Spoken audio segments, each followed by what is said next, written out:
April 18th to order. If you'll join me in the Pledge of Allegiance.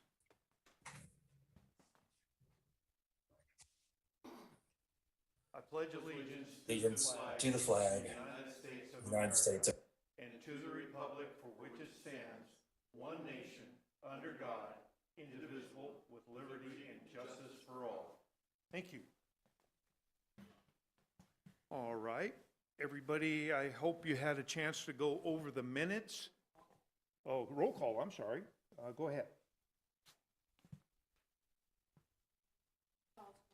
Here. Here. Paul Gaines? Paul Gaines? Yeah, he's here. Tim Gerlach? Here. James Lermer? He called in. John Stutzman? here. And we have a quorum. Sorry about that. My mic is on now. All right, Paul Paul, Gaines. thank you. All right. Now, we can talk about the minutes. Hopefully, everybody had an opportunity to go through the minutes, and when satisfied, I'll entertain a motion for approval of the minutes.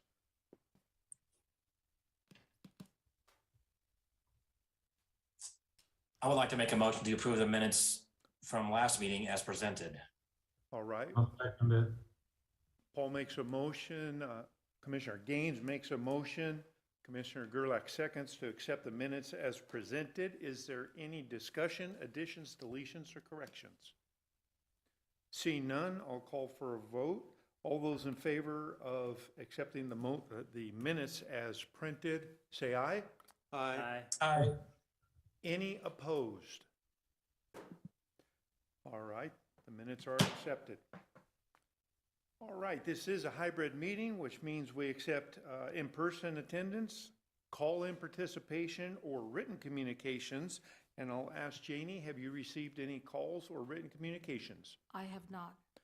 All right, seeing none, we'll continue on to reports.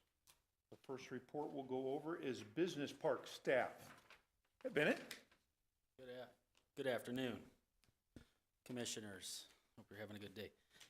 Yeah, I just want to start by talking about rail out here in the month of April. So we're typically the month behind reporting on that. Actually, March, I'm sorry. So we're a month behind. So in March of this year, we had 374 cars that were stored in the industrial park throughout that time frame. And then we had 171 cars that were moved. And some of our largest rail users continue to be the same large users, Plastic Express, Cantex, TriStar Def, and Musket. And some new rail opportunities that we're working on out at the park is a transloading facility. Those track designs are being worked on and moving forward. So we anticipate this project to break ground in the next few months. This is on, I believe, 8 acres of privately owned land, and Patriot Rail is basically putting that together, purchase the land to facilitate that transloading. So I don't know is there any questions on rail from the commission? Okay. Business retention expansion. We are in the process of conducting a survey right now out at the industrial park, and these surveys are designed to demonstrate a community's appreciation for the businesses. It helps us to identify any immediate needs that might come up during those surveys, plan for future plans and opportunities in the community to deliver programs to these businesses that get identified during that process. So in the last month, staff conducted 5 in-person interviews with industrial park businesses. We are also going to be interviewing businesses from the airport side as well, and so they will be part of the survey. So currently we have over 15 interviews completed, and we're going to look to do between 30 and 40 interviews as part of this survey. What, if I may, what's the general consensus that you're hearing from the interviews that you've So there's a conducted so lot far? of different questions. It's a 7-8 page questionnaire. So it goes through a lot of different questions pertaining, I mean, we even ask questions about who their suppliers are in effort of, maybe we can recruit new suppliers to the park that could, supply them their business. So there's a lot of details, information in there. That report, once we get all the data together, I'll actually be able to present all those findings to you guys. Okay, So, thank you. All right, so without, because we will wait for the final report, but so far with your 15 completed, has any of the companies brought up anything you hadn't thought about? Not really. Okay. They will rate different things as well, and so there's gonna be some ratings on services that are gonna come out. Okay. And they'll have comments, and it's all confidential in regards to, it doesn't say this business says this or that. Absolutely. It's an aggregate of the, all the industries. Yeah, so I So, guess my concern. Nothing that I said, we gotta deal with this right now immediately. I guess my concern is, you've presented them with the questionnaire, which is great, but those are the things you can see to ask about. And Yeah. so I'm very So interested in. during that process, other things will get brought up because you're having a conversation and it'll go over here this way and then you'll come back to the questionnaire. So, there have been items that have been talked about and, I can't think of anything in specific, but it wasn't something that we couldn't say, okay, we'll look into that right now. And, we actually, just addressed that immediately upon getting back to the office. Sure, just as long as those ideas are part of the end report, as footnotes or whatever, that'd be interesting. So, Okay. thank you. Yep. So, broadband. We'll talk a little bit about broadband. We're continuing to move forward with increasing fiber capabilities out at the industrial park with regards to, fiber companies that will offer service. Currently, we have Frontier and WeCom and some other service providers. So we are getting another service provider that's coming into town called Allo. And so they're looking at different properties, different places to conduct their business. And so we facilitated some help in talking with different business owners, property owners out in the park that they could potentially locate in those areas. Project Interstate. Bennett, I'm sorry, I have a question. Yes. If you can answer. Was I seeing some equipment out there before they were laying some of the fiber cable on 66 recently, or is that something else? Yeah, doesn't, from what I understand, that doesn't have to do with the industrial park. I Okay. believe that's fiber going out to further out, and that was part of a Okay. grant that has to go to that location. So, Okay. And I don't want to. I think it's Frontier that was doing that project, but I'm not Okay. certain. So that was not coming into the park. Gotcha. Through Okay. that project. So Project Interstate is a 21,000 square foot facility being built. And that was from a sale that took place in January of 2019, in which the city of Kingman sold land adjacent to the interstate trailers. They are, these projects take, you can see 2019, we sell it, you're breaking ground, in this case 21, and 22, you're starting to see a building go up. So, 2-3 year time frame from the time that a property gets sold to the time that, a building gets built, new employees are coming in. So that project, though, is moving forward. Frito-Lay was another project we recently, you might have seen a press release go out on. This was a project that we sold land on in May of 2021. It was a 3.6 acre parcel that we had talked about to you guys way back then, and the council approved it. We took 3 different parcels and combined them, and we demolished some buildings that were on that site. By doing that, that brought interest in the property, and we were able to do that deal. It's going to be a small distribution center locally for Frito-Lay, in the Kingman region. And the FedEx ground project on 30 acres continues to move along. They anticipate to be operational by the end of this year. And we're actually going to be conducting a site visit on that property this week. So we're going to tour it, get some photos, see how things are going, ask if there's anything, any issues, things like that. But from what I understand, they've been very happy with coming to the community and deciding on coming here and getting the contractors they needed. So very excited about that project continuing to move along. That sale obviously took place in October 2021. A lot more money involved, so that thing's moving along at a lot quicker pace. So we are also working with existing businesses on expansions that really don't have anything to do with our land that we own, but through these surveys that we go out and continually communicating with these businesses, we're working with a project that we're calling Olympian. And this expansion will create 20 additional jobs and a $13 million capital investment in basically land as well as equipment that is going to go into this property. So eventually we'll be able to do an announcement on that project once they are ready. Some new projects that we're working on for recruitment to the area. Project Lucky, we first started talking to them in January. They're looking for less than 5 acres.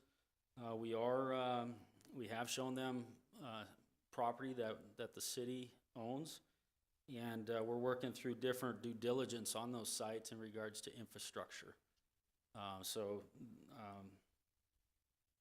That will be for another smaller type local distribution company that will service the Kingman market. Project Matter, a little bit larger land sale, that larger acreage need. They are looking at multiple sites, not just in the industrial park, but they're looking outside the industrial park as well as other outside the state. So we're continuing anything that comes up on that project to get them the information they need.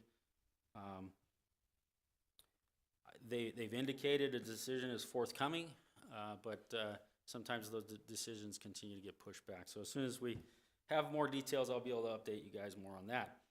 Another project came in February, late February.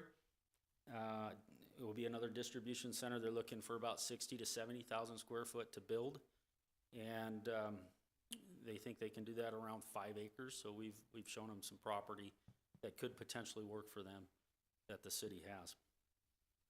And then we have a current land sale that we've been working on for some time that I've talked to you guys about before. The FAA has approved that, and we'll be going to advertising. Actually, I believe it went on Sunday, this last Sunday, and it'll be next Sunday. And then upon receiving a bid, which we anticipate we will, because it'll continue to move forward on that, then assuming we get a bid that's acceptable, we'll take that to council for approval. And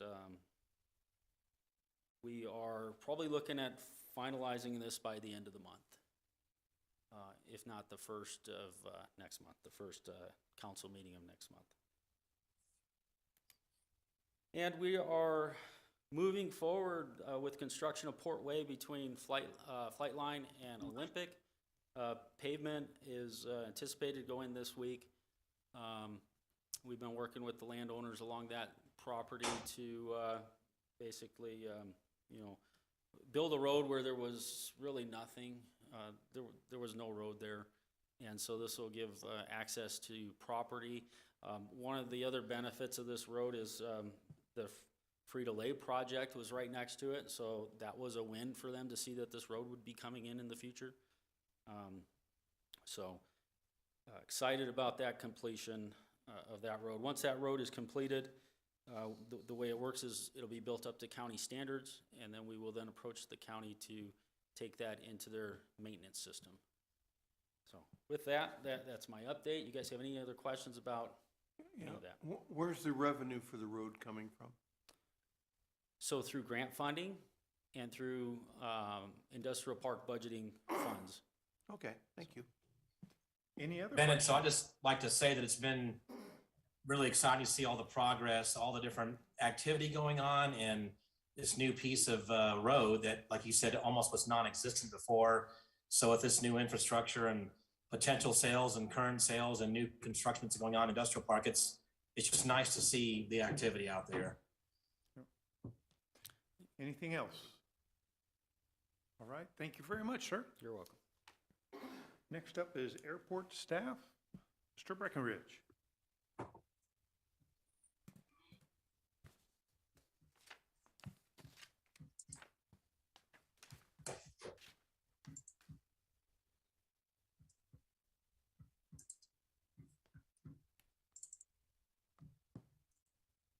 Good afternoon, Commissioners. For the airport update, we are still in discussion with Jet Yard regarding the 205,000 square foot parcel north of Arizona, the FBO. We have been sending each other emails back and forth, getting some clarification on the actual contract and working with them at this time. Can you hear me now?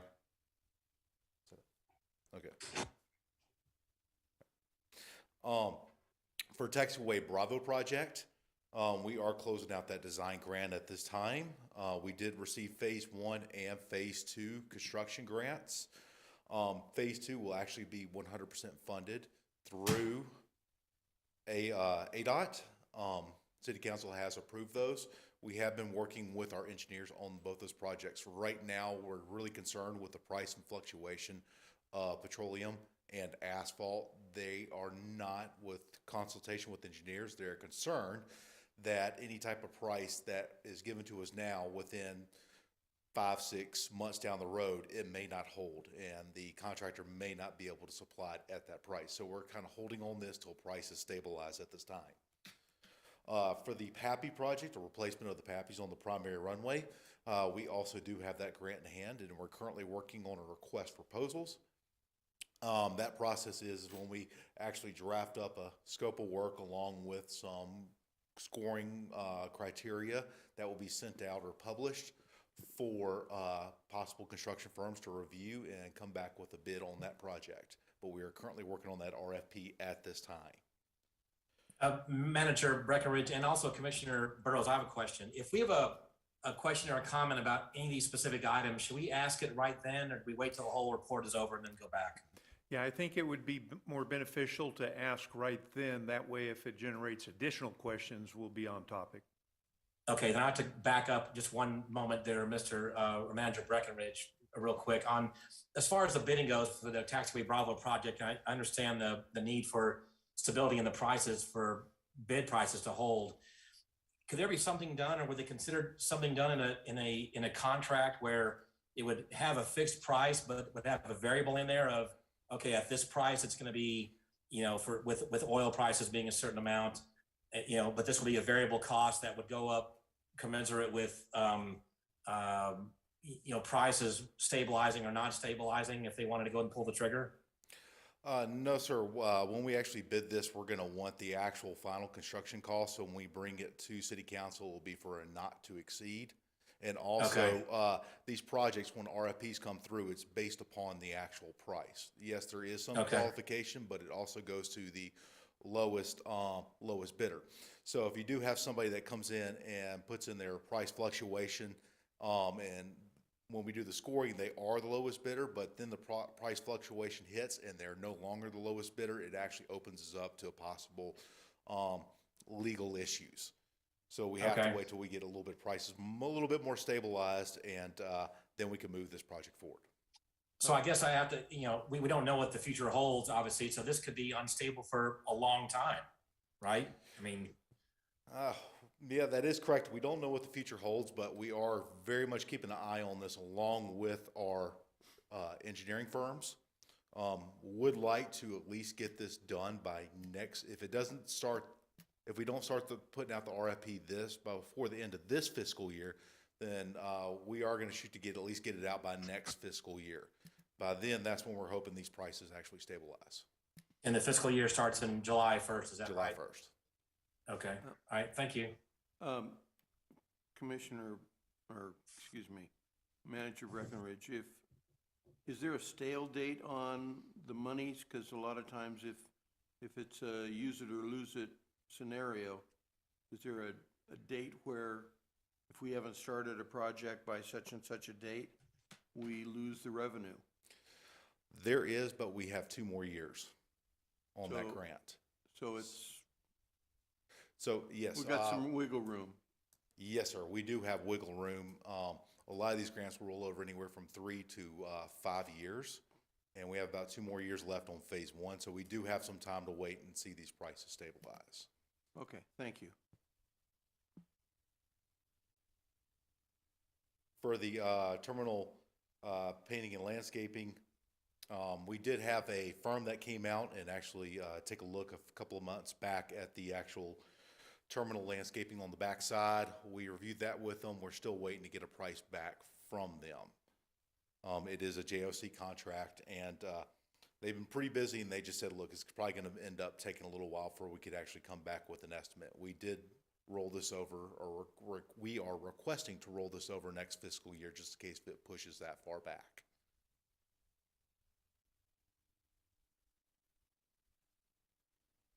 For the master drainage study, as stated in the past, they did do a little bit of preliminary work. We are slowing this one down for the Industrial Park Master Development Plan, along with the Rancho Santa Fe project.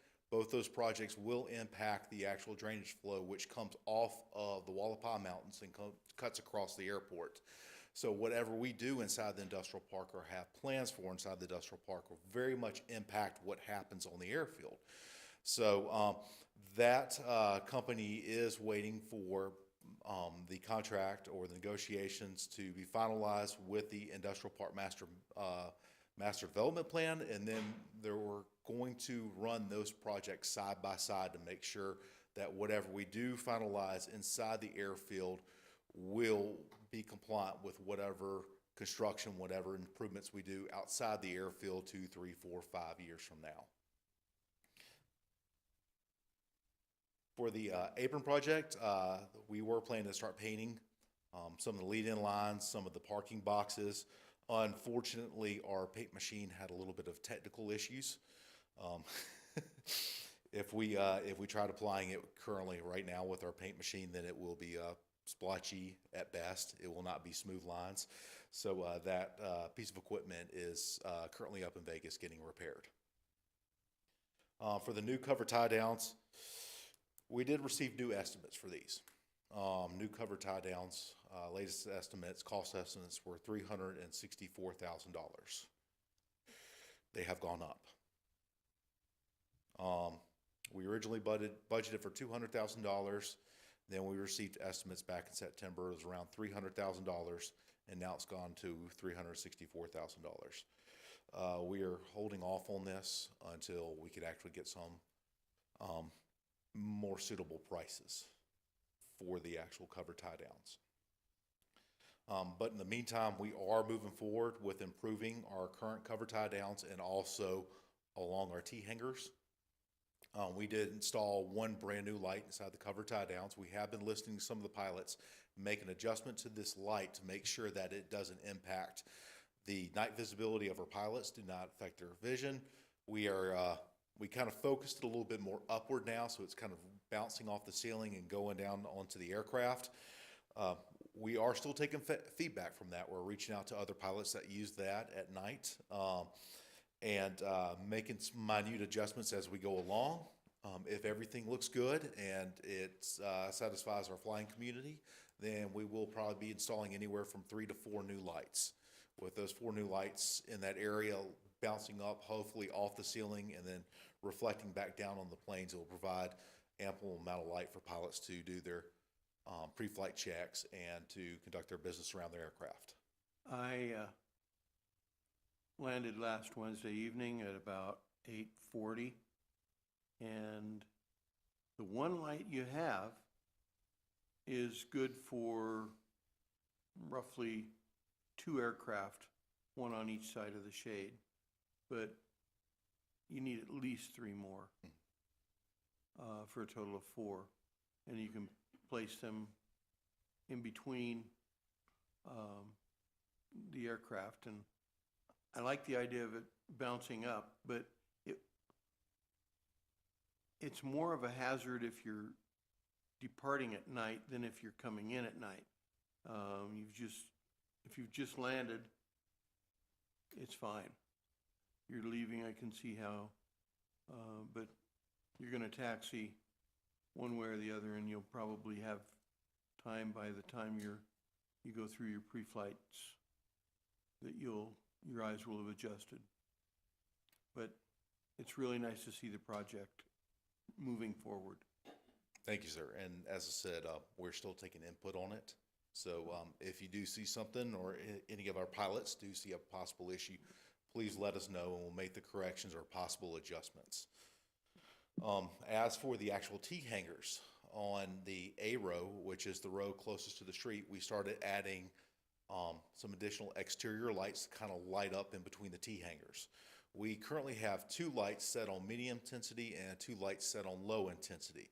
This is kind of a test to see how much it lights up the area, and also if it negatively impacts our pilot's night vision.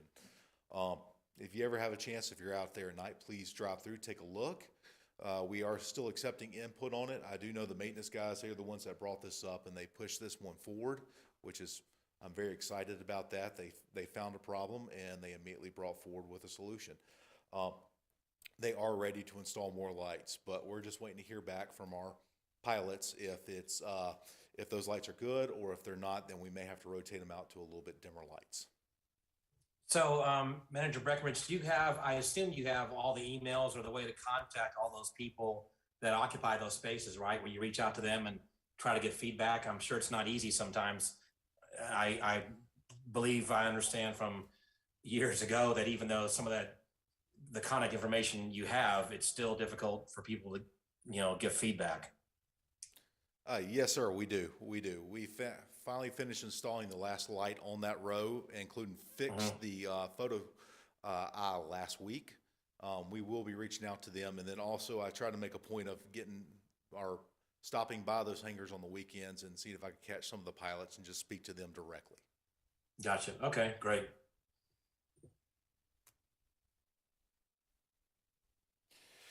For FAA and ADOT coordination,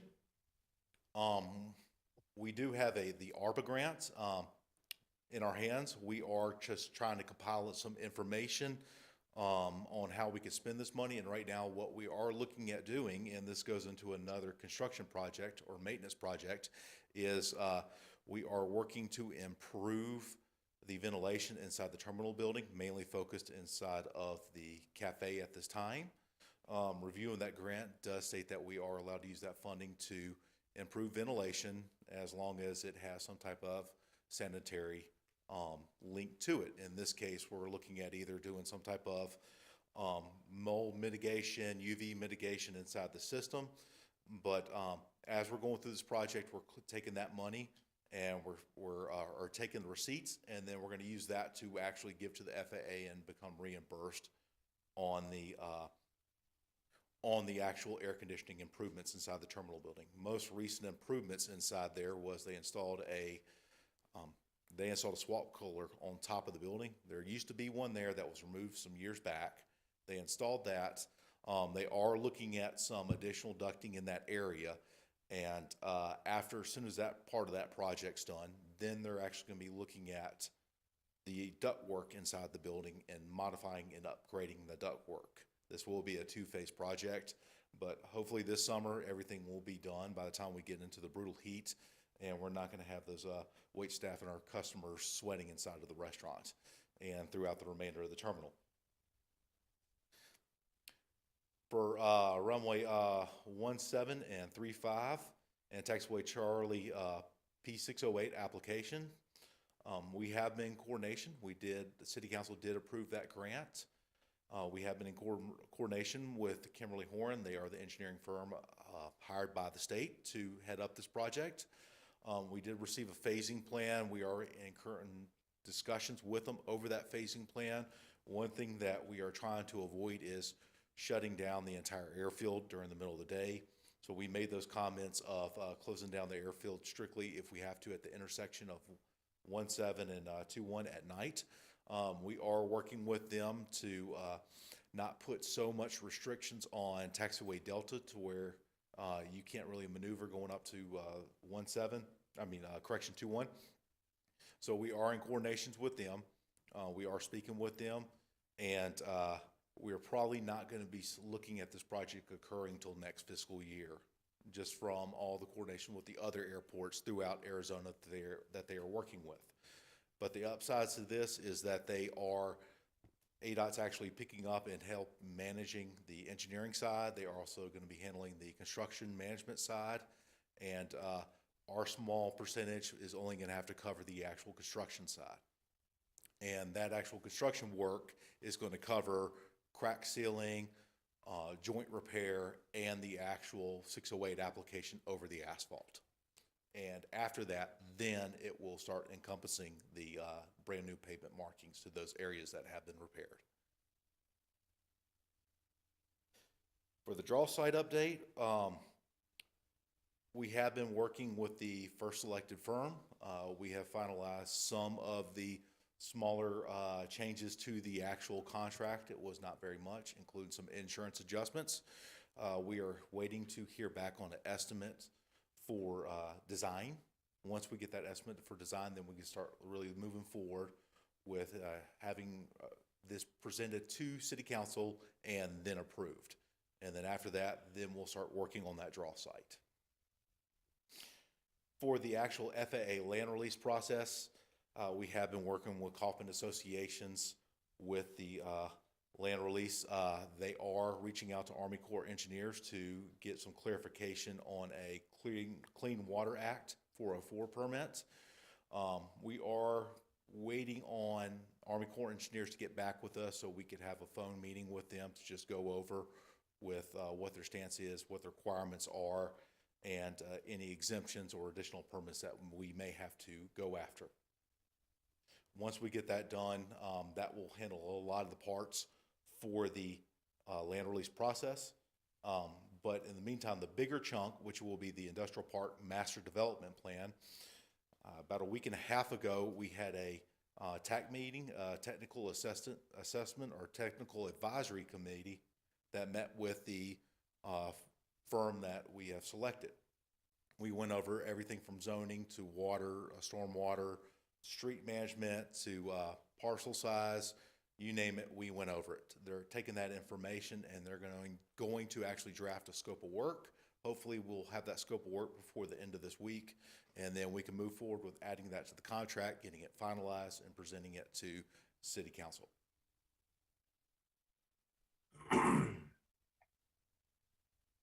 For hangar occupancy and wait list, for the executive hangars, all 5 are occupied, and we have 5 currently waiting. For the B and CT hangars, all 30 are occupied, and we have 11 people waiting and 2 requesting relocation. For the DT hangars, all 10 are occupied, and we have 1 on the wait list. For the cover tie downs, we have 9 are occupied, but we have 0 on the wait list at this present time. Mr. Breckenridge, regarding the B and C T hangars with 11 on the wait list, would you know, or would Janie know, how many of those 11 are currently in covered tie downs? To my recollection, none of them are. I have reached out to all of the people that are on the wait list and offered the shade hanger to them. No takers, but we do have no shade hangers available effective last Friday. Okay, all right, thank you very much. With 11 people on the waiting list for T hangers, does it make sense that we might want to explore adding some T hangers to the B row, which is not a completed row? We have reached out. We have obtained some estimates. They are extremely high at this time also. We're Well, probably looking at them being well over $1 million. metal cost is up. and the construction cost. So we did reach out to that. We even taken some of that information and given that to our engineers because other airports have been unable to get estimates for cover tie downs or T-hangers throughout the state of Arizona and other states in our vicinity, including throughout the nation. From speaking to them, all the other airports kind of had the knee-jerk reaction once they heard the cost also. It's just really high right now. Everybody's waiting for the prices to kind of slow down a little bit.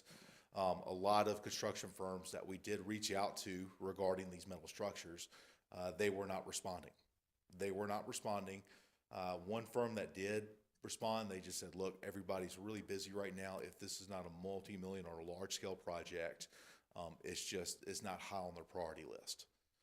So that's the only assumption, reason why we're coming up with why a lot of these firms are not even responding to our emails or to our phone calls regarding getting these estimates. Sounds like an opportunity for a business to come in and scoop up all that under $1 million projects. Well, if they're having multi-billion-dollar projects, this is probably pretty low on their end too. But yeah, it's the demand's out there. The problem is the price is just way too high at this time.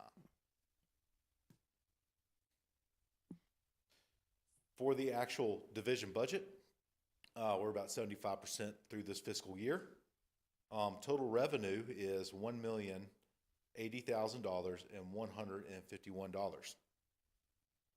Sorry, $1,080,151. Total expenses, $852,668.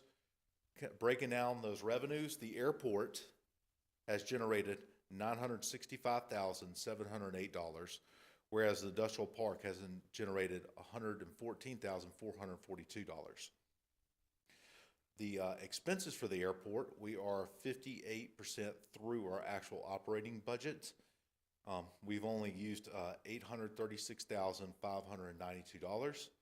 For the industrial park, we've only gone through 21.9% of their operating budget. They have $16,096 has been spent out of the operating budget.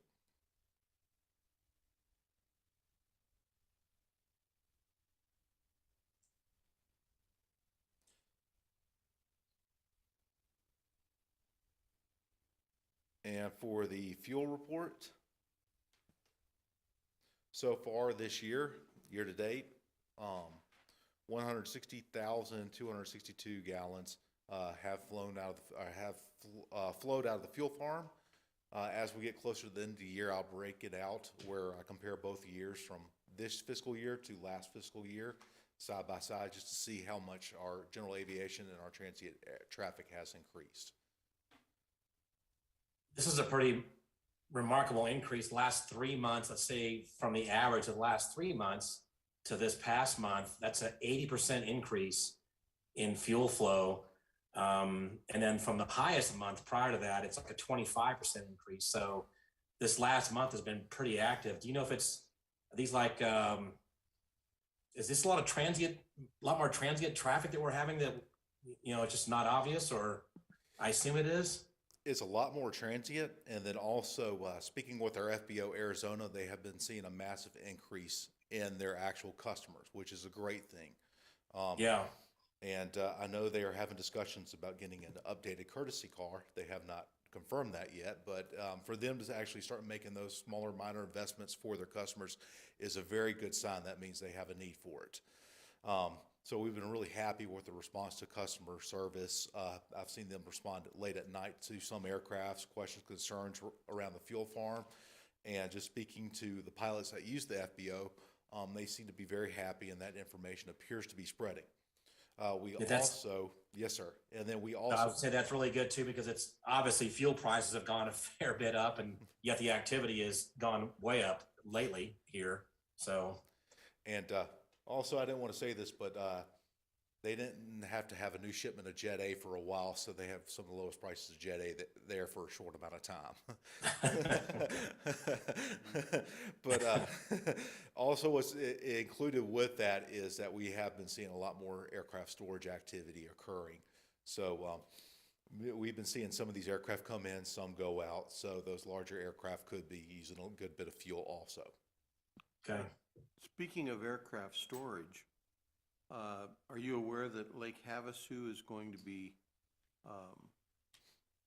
pretty much inoperative a good part of the summer, and a lot of the local pilots down there are going to be looking to move their aircraft either up here to Bullhead or someplace close by for the duration of the repairs that are being made?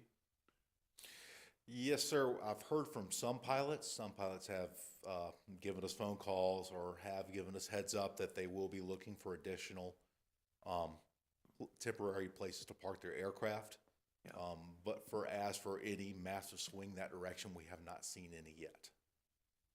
They got a lot of airplanes down there. And Yeah, they They do. want to go someplace. we have a lot of parking spots. I'll be more than happy to accommodate them.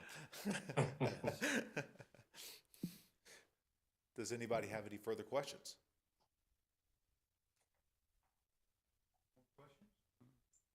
Thank you very much.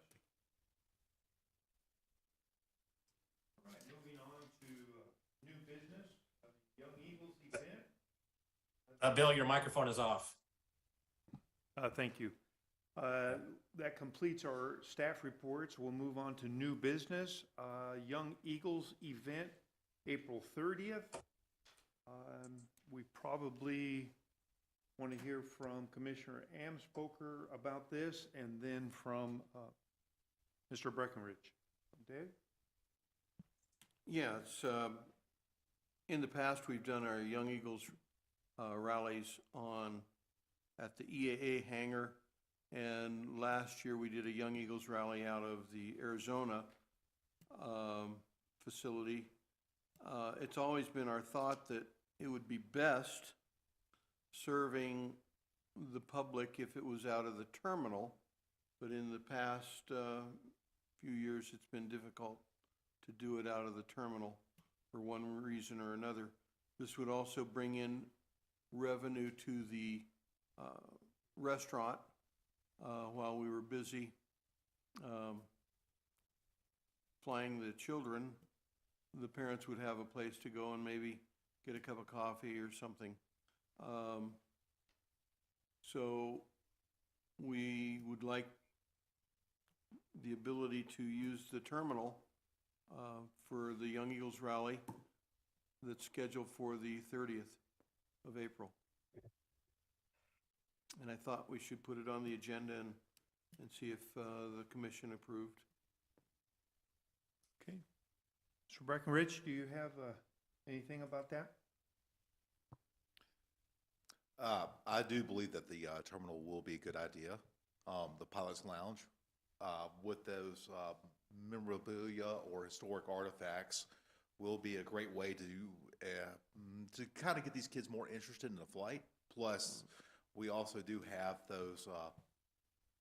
We do have maps in there. We do have the ability for those students to actually sit down and learn in a much more comfortable and aviation oriented area. So I do think that the actual Pilot's Lounge with the terminal as a waiting area for the parents will be a great idea. All right. Any further discussion on this? If none, I'd like to entertain a motion to recommend to Mr. Breckenridge to get permission for the EAA chapter to utilize the terminal for this Young Eagles flight. No motion? I'll make the motion. Make a motion. Okay. We have a motion. Good. We have a motion by Commissioner Gaines, seconded by Commissioner Stutzman. Any further discussion? Okay, all those in favor of this recommendation say aye. Aye. All right. Any opposed? All right, that's our recommendation. If you'll see to it that we go forward with that use. Thank you very much. All right, I don't see anything else under new business, so we'll go on to announcements by commission members. Let's start with Commissioner Gerlach. Anything new? The museum corporations received a donation of a motor glider recently. And we're generally working towards holding the information meeting for the city still that was postponed from last December. But things are still moving ahead. Okay, excellent. Thank you. Commissioner Gaines, anything new from your front? No, no, sir, nothing. All right. And Commissioner Stutzman? Nothing new. All right. Commissioner Anspoker, how about you? You always have something for us? Yeah, I do this time as well. We had a sort of a career day at the EAA chapter back in March. It was, I don't want to say poorly attended, but we had almost as many speakers on various areas of employment in aviation as we had young people. But they seemed very receptive, and I was really pleased with the impart of knowledge from the various speakers. We had somebody talking on working for the FAA, managing an airport, flying for FedEx, flying for fire retardant, flying crop dusters. We had just a real broad cross-section of aviators. And it, like I said, the information was good. It was so good, we're thinking about maybe doing another one in the fall and contacting the high schools. But it was well presented. Excellent. All right, and I don't have any new announcements, so with that, I'll entertain a motion for adjournment. So moved. Second. It's been moved and second for adjournment. All those in favor say aye. Aye. Aye. Hi. Any opposed? All right, this meeting stands adjourned.